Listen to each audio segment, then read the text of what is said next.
என்ன அவசரம் 22 வயசுல நீ கார் வாங்க வீடு வாங்க இடம் வாங்க கார் வாங்க வீடு வாங்க இடம் வாங்க தொழில பெரிய எப்படி ஆமாவன் ஒரு வயசுல சம்பாதிச்சு வச்சத நம்ம மாப்பிள்ள பையன் வெறும் 20 வயசுல 22 வயசுல சம்பாதிக்கும்னு நினைக்கிறேன். பெற்றவங்களே அப்படிதான் நினைக்கிறீங்களா? என்னத்த பண்ணுவான் பாவத்தை. காலேஜ் போனா கேம்பஸ்ல செலக்ட் ஆகலாம்னு நம்ம சொல்றீங்க. அவன் படிச்ச இன்ஜினியரிங் 7,000 சம்பளத்துக்கு கூப்பிடுறேன். அதாவது மிடில் கிளாஸ் இவங்க தான் பெரிய பிரச்சனையே.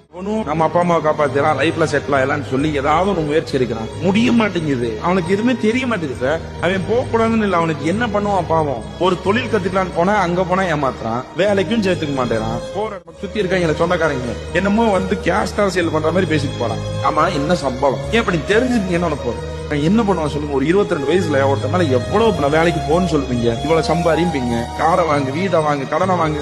என்ன பண்ணுவான் 22 23 வயசு பேரண்ட் இருந்து ஒரு பேரண்ட் இல்லாம இருக்கான் பாருங்க. அவன் நிலைமை இன்னும் சுத்தம் இன்னும் சேர்த்து எடுத்துட்டு போகணும். எங்க போவான் எனக்கு புரியல. எங்க போய் அவன் என்ன பண்ணுவான் அந்த பையன். ஒரு தொழில் கத்துக்க முடியாது சார் இன்னைக்கு.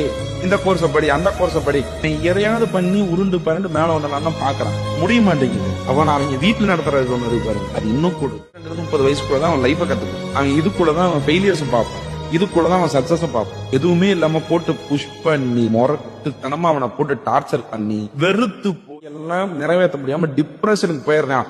ஸ்ட்ரெஸ் ஆகி டிப்ரெஷன் ஆகி கடைசியில தான் போய் தண்ணி அடிக்கிறது தம் இப்படி